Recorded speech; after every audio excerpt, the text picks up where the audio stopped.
പിതാവിന്റെയും പുത്രന്റെയും പരിശുദ്ധാത്മാവിന്റെയും നാമത്തിൽ ആമേൻ. എൻ്റെ പ്രിയപ്പെട്ടവരെ, ഇന്ന് ഒക്ടോബർ 15 തീയതി ബുധനാഴ്ച.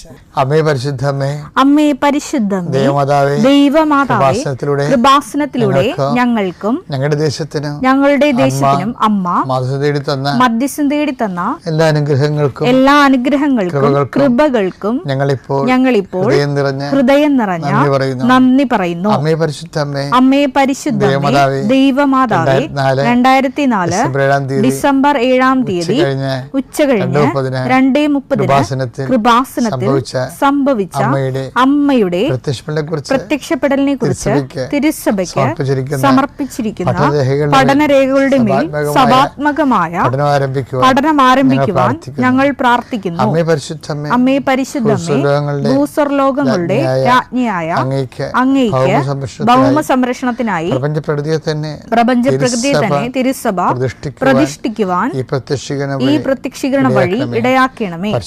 പരിശുദ്ധമ്മേ, ജപമാല മാതാവേ, സകല കൃപാസനം പ്രാർത്ഥനകളോടും ചേർത്ത് ഞങ്ങളിപ്പോൾ പ്രാർത്ഥിക്കുന്ന ഈ കുടുംബത്തിന്റെ പ്രത്യേക നിയോഗം പറ മക്കളെ.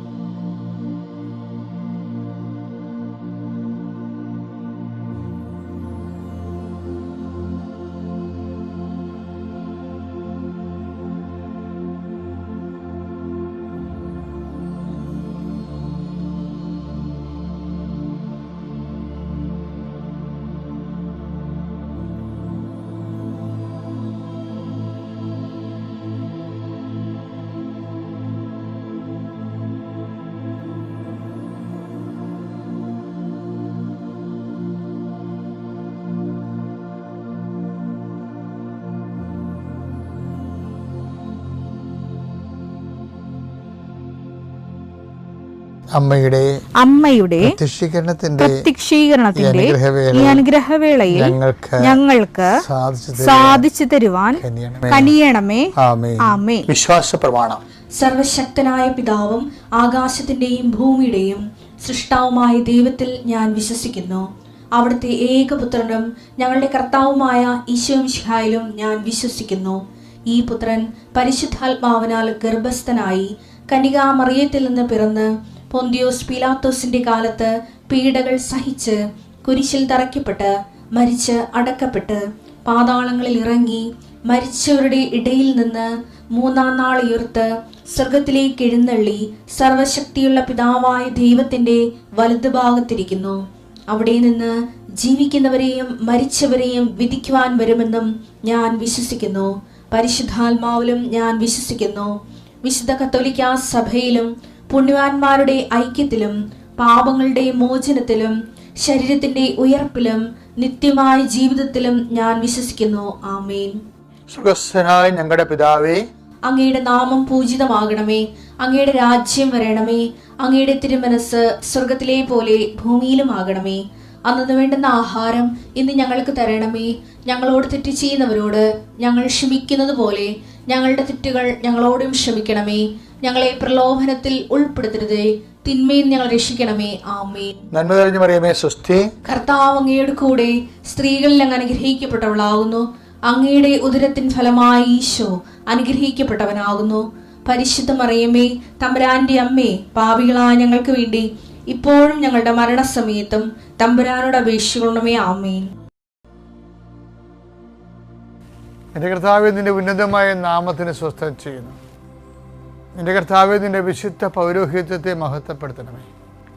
കർത്താവേ, സഭയിലുള്ള സാന്നിധ്യം ദൃഢമാക്കണമേ. 39 വർഷം ഞാൻ അർപ്പിച്ച കുർബാനയുടെ യുഗതിയാൽ കൃപാസനത്താറെ ജീവനോടെ പ്രത്യക്ഷപ്പെട്ട പരിശുദ്ധ അമ്മയുടെ മാധ്യസ്ഥത്താൽ ദൈവവേദലെ നീ അനുഗ്രഹിക്കപ്പെടട്ടെ. നിന്റെ കുടുംബം അനുഗ്രഹിക്കപ്പെടട്ടെ. നിന്റെ യാത്ര, നിന്റെ ചിന്തകൾ, നിന്റെ ആലോചനകൾ, നീ എടുക്കുന്ന തീരുമാനങ്ങൾ ദൈവവേദലെ കർത്താവ് നിന്നെ ആശീർവദിക്കട്ടെ.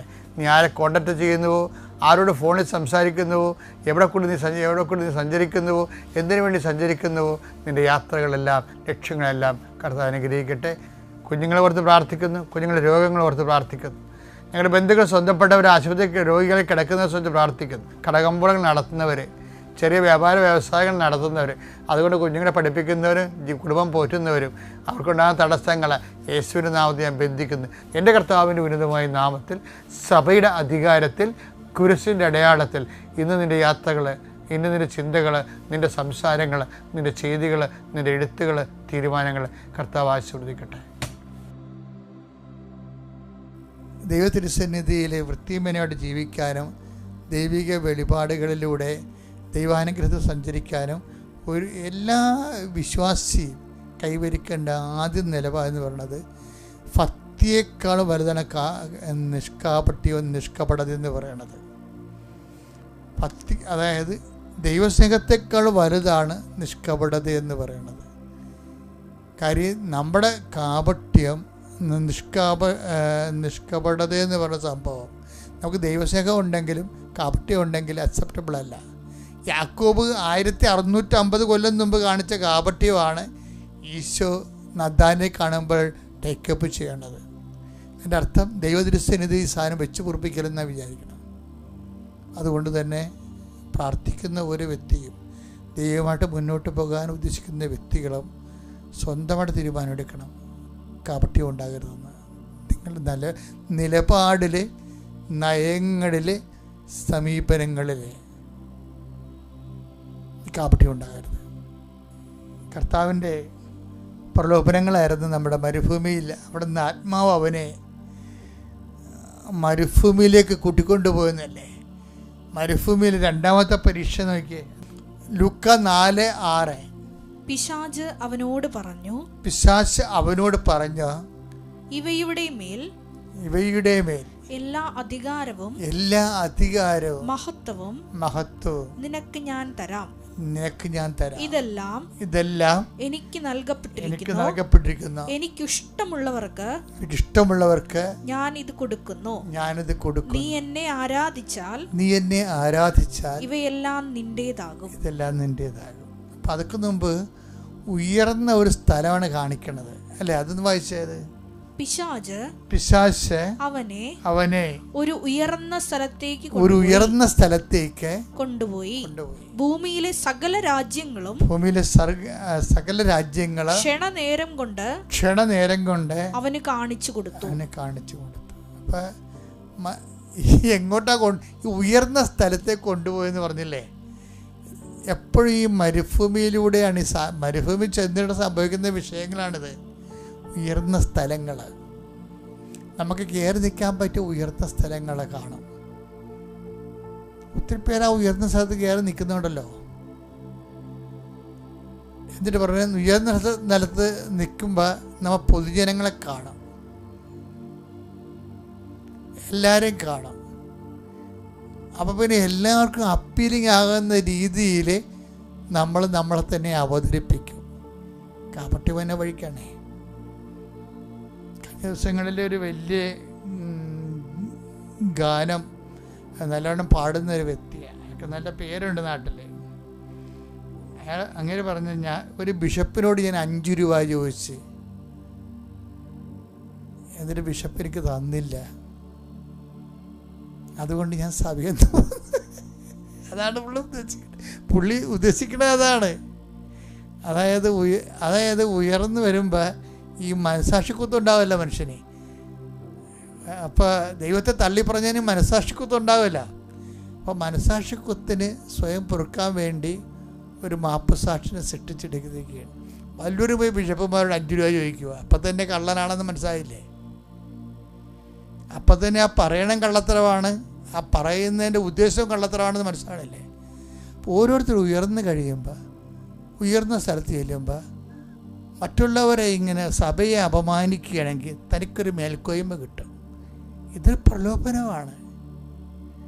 അതാണ് ഉയർന്ന സ്ഥലത്ത് നിർത്തിയെന്ന് പറഞ്ഞില്ലേ? ഉയർന്ന സ്ഥലത്ത് നിർത്തുന്നത് ഞാൻ പറഞ്ഞ എൻ്റെ കഴിവ് കൊണ്ട് ഞാൻ കയറി നിന്നെന്ന് പറഞ്ഞാലും നമ്മൾ കാണിക്കുന്ന കാട്ടായം കാണുമ്പോൾ വേറെ ആരോ ആണ് അവിടെ കൊണ്ടുപോയി നിർത്തിയിരിക്കണമെന്ന് ഉറപ്പാണ്. എൻ്റെ മക്കളെ പേയ്മെൻ്റാണ് ഇതെല്ലാം മുഴുവനും. അത് വെച്ചാൽ നമ്മൾക്ക് അത് ദൈവദൃശ്യനെതിരെ അതും ശരി ഇതും ശരിയെന്ന് പറഞ്ഞുകൊണ്ട് ദീപസ്തംഭം, മഹാശരീരം എനിക്കും കിട്ടണം പണമെന്ന് ദൈവത്തെടുത്ത് നടക്കത്തൊരു പരിപാടി. അപ്പോൾ അതുകൊണ്ട് ഈ വിഷയം എപ്പോഴും നമ്മൾ ശ്രദ്ധിക്കേണ്ട കാര്യമാണ്. ഈ ആത്മാവ് അവന് മരുഭൂമിയിലേക്ക് കൊണ്ടുപോകുമ്പോൾ ദൈവം തന്നെ കൊണ്ടുപോകും നമ്മളെ. പിന്നെ എന്തിനാണ് കൊണ്ടുപോകണത്? അത് കൊണ്ടുപോകണത് നമ്മുടെ സ്റ്റാൻഡ് ക്ലിയർ ആക്കണം. മരുഭൂമിയെ കൊണ്ട് ഉദ്ദേശിക്കുന്നത് എന്താണ്? നമ്മൾ ഏത് വശത്താണ് നിൽക്കണമെന്നുള്ളതിന്, അല്ലാതെ രണ്ട് ബില്ലിക്കും ചവിട്ടിക്കൊണ്ട് നിൽക്കാൻ പറ്റത്തില്ല. അത്യപൂർവ ദൈവാനുഭവങ്ങൾ ഇനി നിങ്ങൾക്കും സ്വന്തം.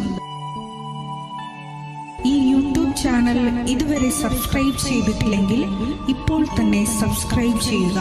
ഈ വീഡിയോ ഇപ്പോൾ തന്നെ നിങ്ങളുടെ സുഹൃത്തുക്കൾക്ക് ഷെയർ ചെയ്തുകൊണ്ട് കർത്താവിന്റെ പ്രേക്ഷിതരാകുക.